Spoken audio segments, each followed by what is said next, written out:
বন্ধুরা সবাই কেমন আছো? বন্ধুরা আজকে তোমাদের আপন মায়ের সাথে রাতে কাজ করার অসাধারণ একটি সত্য ঘটনা বলবো। গল্পটি শেষ পর্যন্ত শুনলে তোমরা বাধ্য হবে হাতের কাজ করতে। না হলে সবাই আমাকে কাজ করে দিয়ে যাবে, আমি বাধা দেব না। বাবা মারা যাওয়ার পর মা চলে এসেছিল আমার সঙ্গে থাকার জন্য। আমরা একটি ছোট দুখানা ঘরের বাড়ি ভাড়া করে থাকতাম। মার তখন কতই বা বয়স, ৪৫ হবে। আমার দাদা কলকাতায় চাকরি করে, আর বোন সেখানেই পড়াশোনা করে। আমার পড়াশোনায় সুবিধে হবে বাড়িতে কেউ রান্না বান্না করে দিলে, তাই মা আমার সঙ্গেই থাকা মনস্থ করেছিল। মার তখন ভরা জোয়ার, গায়ের রং ফর্সা, এমনিতে ছোটখাটো, তবে সুন্দর করে সাজলে লিপস্টিক লাগালে লোকজন ঘুরে তাকানোর মতো চেহারা। বিশেষ করে স্নান করে বেরিয়ে আসার সময় যখন চুল ঝাড়ত, তখন দারুণ লাগত। মায়ের দিকে তাকিয়ে আমার চোখ থমকে যেত। চোখ সরিয়ে নিতাম মা কিছু বোঝার আগে। মা এমনিতে পড়তে ভালোবাসে, দিল্লির গরমে তো বটেই। আর শাড়ির মধ্য দিয়ে যখন মায়ের উঁচু হয়ে ওঠা দেখতে পেতাম, তখন আমার ভেতরটা ধক করে উঠত। স্লিভলেস হলেও খুব একটা ডিপ কাট নয়, আর ঢাকা থাকত, শুধু দিকে অনেকটা অংশ খোলা আর নিচে অনেকখানি অংশ দেখা যেত। দিল্লির বাড়িতে শোবার ঘরে মাই শুত, আমি বাইরের ঘরে একটা চৌকিতে শুতাম। মাকে ওইরকম দেখার পর আমার ফুলে উঠত। বাইরের ঘরে প্রাইভেসি ছিল না বলে তখন বাথরুমে চলে যেতাম, বার করে তারপর শান্তি চোখ বুজে মাকে ভাবার চেষ্টা করতাম। বাইরে থেকে দেখে যতটুকু কল্পনা করা যায়, ও দুটো দেখতে কেমন, সেগুলোর রং কেমন, এইসব। তারপর ভাবতাম নিচের দিকটা কেমন, ওখানে ঘন ঘাস পাতার মধ্যে মায়ের কথা ভাবতে ভাবতেই আমার বের হয়ে যেত। কিন্তু বাইরে আসার পর আবার যখন মাকে দেখতাম, তখন আবার ফুলে উঠত আমার। সব সময় দাঁড়িয়ে থাকত আমার চোখের সামনে ঘুরত মায়ের ছবি। আমি সুমনা, দীপুর মা। দীপুর পড়াশোনার সুবিধে হবে বলে আমি ওর সঙ্গে দিল্লিতে থাকি। শুধু সেই জন্য নয়, দীপুকে আমার অন্য একটি কারণে পছন্দ। সে ওর দাদার মতো মোটা থলথলে নয়, বেশ ফিট চেহারা, ব্যায়াম করে, এক্সারসাইজ করে, কোকটা লোম। ২১ বছরের দীপুকে দেখে আমার মনে হতো একজন সত্যিকারের পুরুষ মানুষ দেখছি। আরেকটা কারণ হলো ও অনেক বেশি হাসি খুশি, আমার সঙ্গে ফ্রি। তাই ওর কাছে থাকতে আমার ভালো লাগে, ওর দিকে তাকিয়ে। বিশেষ করে দীপু যখন বাথরুম থেকে চান করে তোয়ালে পরে বেরিয়ে আসত, তখন যে আমার কিছু হতো না সেটা বলবো না। আমার কোনোদিন আর কোনো মর্দের সঙ্গে সুযোগ হবে না, এটা ধরেই নিয়েছিলাম। কিন্তু মাঝে মাঝে ইচ্ছে করত দীপু আমার হাত দিক। এক এক সময় স্বপ্ন দেখেছি দীপু আমাকে ওর হাত দিয়ে আমার দুটো শেষ করে দিচ্ছে। কিন্তু পরক্ষণেই ভেবেছি সেটা কখনো সম্ভব নয়। তবে নিজের লুকিয়ে রাখার চেষ্টাও করিনি, তাই বলে সালোয়ার কামিজের বদলে শাড়ি পরতাম। সালোয়ার কামিজে একটা সুবিধে হলো ওড়না না পড়লেও হয় বাড়িতে, আর তখন বাহার দেখানো যায়। কিন্তু আমার ইচ্ছে হলো দীপুকে আমার দেখানোর, আর তার জন্য শাড়িই ভালো। নানা ডিজাইনের অজুহাতে অনেক অংশ দেখানো যায়, বিশেষ করে কাছের জায়গাটা যে অনেকটা বড় সেটা আমি জানি। সেগুলো দীপুর চোখের সামনে তুলে ধরার জন্য শাড়ি বেস্ট। আমার মনে হতো মার দরকার, এখনই তো মার পূর্ণ পাওয়ার বয়স।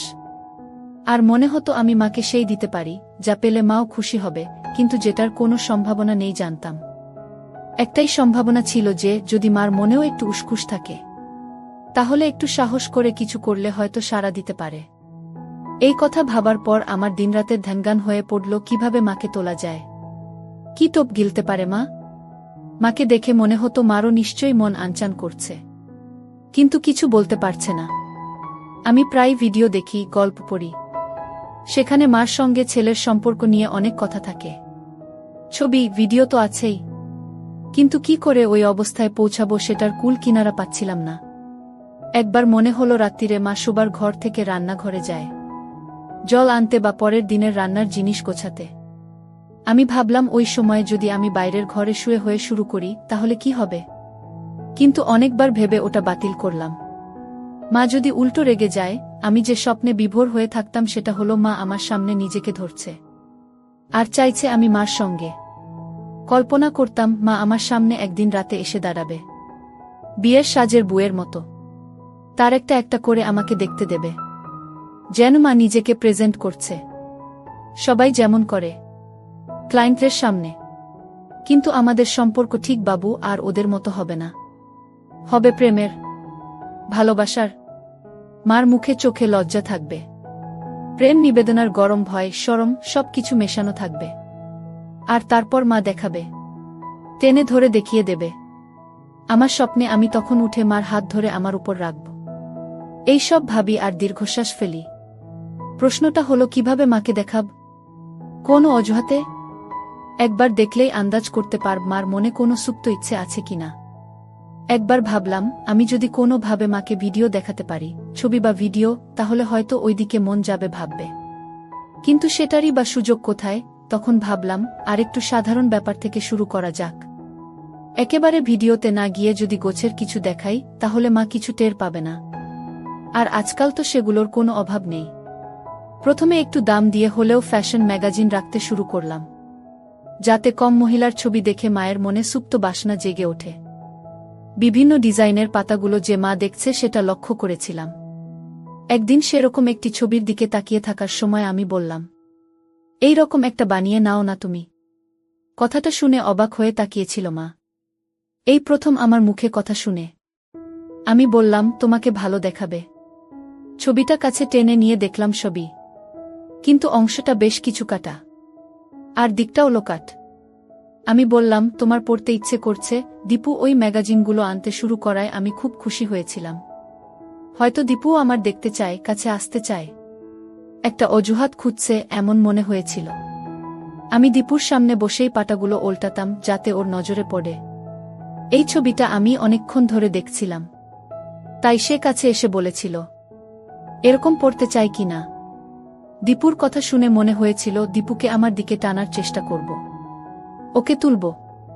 মা ছেলের মধ্যে সম্পর্কের সংস্কারটা একটা দূরত্ব আনবে ঠিকই, কিন্তু যদি ঠিক ঠিক কাজ করে যাই, তাহলে হয়তো সে আমাকে মা নয়, একজন মহিলা হিসেবে ভাবতে পারে। মহিলাও না, আমি সেই মুহূর্তে চাইছিলাম দীপু আমাকে একজন নষ্ট মেয়ে ভাবুক, যাতে তার মনে কথা জড়ো হয়। এই সব ভেবে আমার শক্ত হয়ে যেত, আর ভাবতাম কখন সেখানে দীপুর আঙুলের পাব।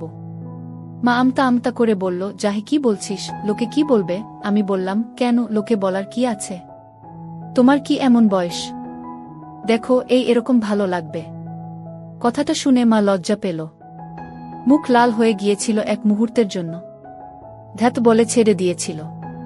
কিন্তু আমি ছাড়িনি। আমি বললাম, তোমাকে বানিয়ে দেব, ওটা হবে আমার গিফট। তারপর বললাম, চলো ওরকম একটা শাড়ি কিনে আনি। মা বলল, ও বাবা, আমি ট্রান্সপারেন্ট শাড়ি পরে বেরোতে পারবো না। আমি বললাম, ঠিক আছে, বাইরে পড়তে হবে না, কিন্তু তুমি একেবারে সাজবে না, সেটা হয় না। তুমি একটু সাজুগুজু করলে তোমার মন ভালো থাকবে। এতে লাভ হয়েছিল। একদিন মা কাজ করতে করতে হঠাৎ বলল, আচ্ছা দীপু, আমি খুব মোটা হয়ে গেছি না? মা উপর থেকে সরিয়ে আমাকে দেখানোর চেষ্টা করছিল, গলা একটু আড়ষ্টতা। বুঝলাম মা অনেক ভেবে এই প্রশ্নটা করেছে, হয়তো আমাকে তার দেখাতে চায় এই কথা বলে। কারণ তখন নিচে উদ্ধত দেখা যাচ্ছিল, একটা পরিষ্কার দেখা যাচ্ছিল। আমি বললাম, না মানে কেন বলতো? না রে, কেমন একটা থলথলে হয়ে গেছি। ম্যাগাজিনের মডেলের ছবি দেখে তোমার এই কথা মনে হচ্ছে? মা মাথা নেড়ে সায় দিল। কি করি বলতো? কি আবার? এক্সারসাইজ করো, ওটা তো জমেছে, চলে যাবে। কি এক্সারসাইজ করব বলতো? আমি ওই জিম টিমে যেতে পারবো না। ঘরে বসে কিছু করলে কমবে, ঘরে বসেই আমি এক্সারসাইজ করতে পারো তো? এই বলে ভাবলাম একটা সুযোগ নেই। বললাম, কিন্তু তার জন্য অন্য জামা পরতে হবে, পরে তো আর ওসব করতে পারবে না। কি জামা? আমি সাহস করে বললাম, তাহলে পায়ে শাড়ি জড়িয়ে যাবে না? কথাটা উচ্চারণ করার সময় আমার রক্ত গরম হয়ে উঠেছিল। আমার হাত রেখে মার দুটো দেখানোর ভঙ্গিতে বললাম, এগুলো শক্ত করে আটকে রাখতে হবে তো। মার বোধহয় কথা মনে ধরেছিল, কাছে এসে বলল, কোথায় কিনি বলতো? আমি বললাম, এগুলো তো অনলাইনেই পাওয়া যায়, এখান থেকেই অর্ডার করে দিচ্ছি। বলে ল্যাপটপটা কাছে আনলাম, পাশে বসার ইঙ্গিত করে বললাম, এখুনি করে দিচ্ছি। মা যেন লজ্জা পেল একটু, বলল, না না, আমি নিজে কিনে নেব। কিন্তু কোন দোকানে পাবো রে? দূর, কোথায় খুঁজতে যাবে? সব দোকানে পাবেও না, এখুনি হয়ে যাবে, এসো। শুনে মা কাছে এসে বসল। আমি অনলাইন স্টোরসের সাইট খুলে সার্চ করলাম, মডেলদের ছবি ফুটে উঠল, নানান ভঙ্গিতে পোজ করা। যেন খুব সাধারণ কথা বলছি সেই ভঙ্গিতে বললাম। মা একটু থতমত খেয়ে গেল এই ডিরেক্ট প্রশ্নে। তারপর আমার দিকে না তাকিয়ে বলল। আমি সুযোগ বুঝে একবার মার দিকে তাকিয়ে নিলাম।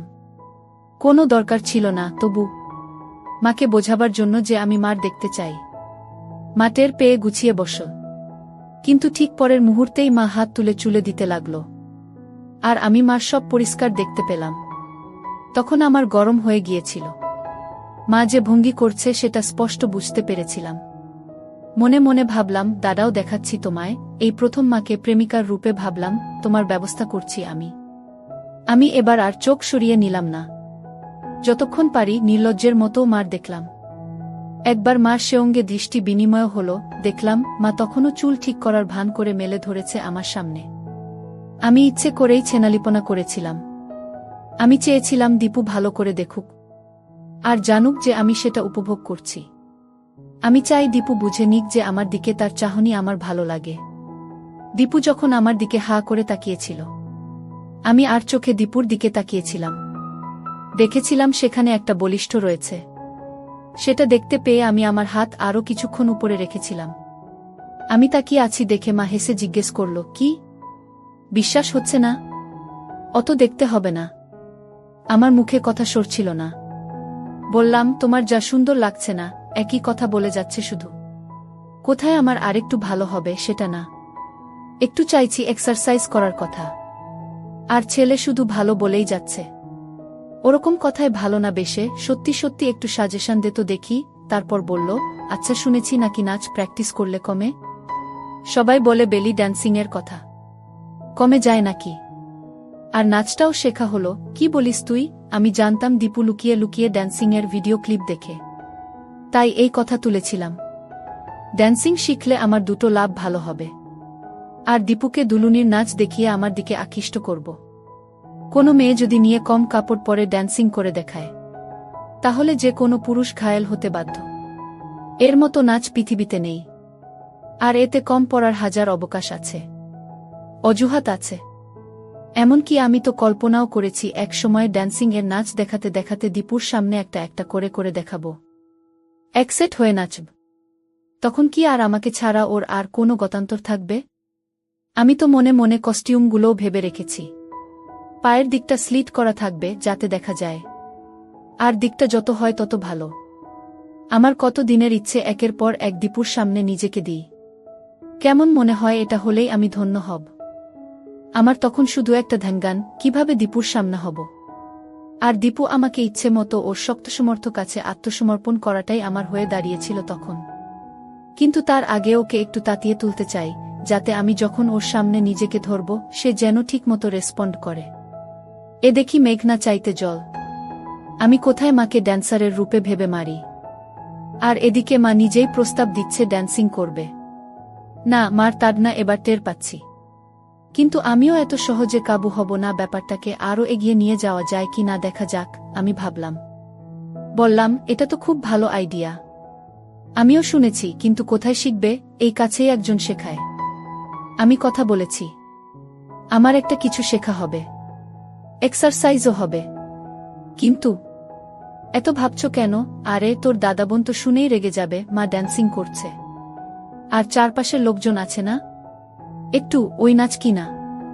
শোনো, তুমি তো আর কোথাও পারফরম্যান্স দিতে যাচ্ছ না, কাউকেই জানানোর দরকার নেই। সেটাও ঠিক, শুধু ক্লাসের লোকজন দেখবে, আর কেউ না, আমিও না। মা তখন এগিয়ে এসে আমার বলল, ও আমার সুইট বেবি, অফকোর্স তুই চাইলে দেখাব। আমি ততক্ষণে ল্যাপটপ খুলে ইন্টারনেটে কিছু ড্যান্সিংয়ের ছবি সার্চ করলাম। মা কাছে এসে বলল, এই দেখ, কোনো নেই। মা দেখাচ্ছিল আর আমি দেখছিলাম। মার দিকে তাকিয়ে বললাম, তোমাকে কিন্তু হেভি লাগবে। আমার মা চোখ মেরে বলল। আমি অপ্রস্তুত হয়ে কিছু বলতে যাচ্ছিলাম। মা হালকা হেসে বলল, আমি জানি তুই কি ভাবছিস। আমি বললাম, আচ্ছা তোমাকে একটা জিনিস বলবো। মা রাগ করবে না তো? মা অবাক হয়ে বলল, না। কি রাগ করবে না বলো? আরে বাবা, করব না, বলতো দেখি। তুমি এখন থেকে প্লিজ ইউজ করো না তোমার হাতের নিচে। শয়তান ছেলে বললেই হলো। কেন? মায়ের মুখে কথাটা শুনে আমার আরও শক্ত হয়ে উঠেছিল। বললাম, তুমি কাটবে না, আমি হেয়ার রিমুভার এনে দেব। দেখো, ড্যান্সিং করবে, আর ওরকম খড়খড়ে না। এবার মা হালকা হাসল। বলল, একজনের দেখছি আমার নিয়ে রিসার্চ করা হয়ে গেছে। এত নজর ছেলের? কোনো ফাঁকে দেখিস রে এত? আমি বললাম, আবার কিসের? মা তখন আলতো করে কপট রাগ দেখিয়ে গালে চড় মারল। আমি তোর মা না? মার দিকে কুনজর দিতে হয়, কোথায় কুনজর দিলাম? আমি মজা করার চেষ্টা করলাম, শুধু নজর দিয়েছি, ব্যাস। তারপর বললাম, রাগ করলে? আমি জানতাম মা ইচ্ছে করেই করছে, তবু ভান করলাম কিছু জানি না। না রে বাবা, আমাকে দেখার লোক বলতে তো একমাত্র তুই আছিস। কিন্তু আমি ওসব ইউজ করব না যদি না তুই কিনে দিস। আমি এখুনি নিয়ে আসব বললাম। আমি চাই না তুমি কখনো, তোমার ওখানের স্কিন খারাপ হয়ে যাবে, শক্ত খড়খড়ে হয়ে যাবে। তারপর গলা আরও নরম করে বললাম, প্লিজ দেখো, তোমার নিজেরই ভালো লাগবে। সন্ধেবেলা জিজ্ঞেস করেছিল, মা আলতো করে জানালো, হ্যাঁ। আমি ভঙ্গিতে বললাম, আর কখনো ওসব ইউজ করবে না। তোমার নিজের ভালো লাগছে না? তারপর বললাম, একটু জ্বালা করছে, তাই না? মা যখন বলল, হ্যাঁ করছে, তখন মার কাছে গিয়ে হাতে একটু হাত দিয়ে বললাম, ওই একটু সহ্য করো, ব্যাস। আমার তখন খুব ইচ্ছে করছিল তুলে দীপুর সামনে দাঁড়াই, ও দেখুক, কাছে আসুক, কিন্তু লজ্জা পেয়ে পারিনি। কারণ জানতাম আরও সুযোগ আসবে। এও জানতাম যে দীপু এখন আমাকে শিকার করার ধান্দায় আছে, আর আমি শিকারীর কাছে এত সহজে ধরা দেব না ঠিক করেছিলাম। যত উঠতে পারি তত শিকারের খেলা জমবে।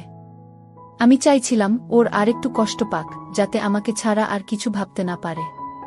এরপর একদিন মা ড্রেসিং টেবিলের সামনে বসে চুল আঁচড়াচ্ছিল। আমি পেছন থেকে মার কাঁধে হাত রেখে বললাম, চলো তোমার চুলের স্টাইল বদলাই, একটু অন্যরকম করে কাটিয়ে এসো, আর একটু ডাইও করিয়ে নাও, কয়েকটা জায়গা শুধু, ভালো লাগবে। আর এই নাও তোমার জন্য একটা লিপস্টিক এনেছি, বলে মায়ের ফেভারিট রঙের একটা লিপস্টিক হাতে তুলে দিলাম। দেখলাম মা খুশি হয়েছে। সেদিনই গিয়ে চুল কাটিয়ে স্ট্রেট করিয়েছে। ঘরে ঢুকতেই আমি বললাম, দেখেছ কি সুন্দর লাগছে? বলেছিলাম না? শুনে মা লজ্জা পেল। বলল, সত্যি? আমি কাছে গিয়ে বললাম, আমি এমনি এমনি বলছি নাকি? কতজন তোমার দিকে তাকিয়েছিল রাস্তায় বলো তো? মা আমার কথা শুনে আরও লজ্জা পেয়ে ভেতরে চলে গিয়েছিল। কয়েক মাস পরের কথা। মা রেগুলার ড্যান্সিং ক্লাসে যায়। একদিন বলল, আমি একটা হিন্দি গানের সঙ্গে নাচ শিখেছি, ঠিক ড্যান্সিং না, তবে ওই রকম, তোকে দেখাবো। অফকোর্স। আমি তো এক পায়ে খাড়া। বললাম, কস্টিউম কোথায় পেলে? না রে, ওগুলো পরে কিন, খুব দাম। এই নাচটা করব। দাঁড়া, হিল জুতো পরে আসি। মা, তুমি হিল জুতো পরছো আজকাল? বাহ! হিল জুতা পরে নাচতে গিয়ে মা পড়ে যেতে গেল।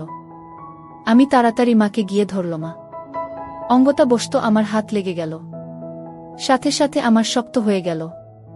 কিন্তু কি? মা কিছু বলছে না কেন? তার মানে কি মাও রাজি? আমি প্ল্যান করে ফেললাম, আজকেই ঠাকুর ডুবানোর উত্তম সময়।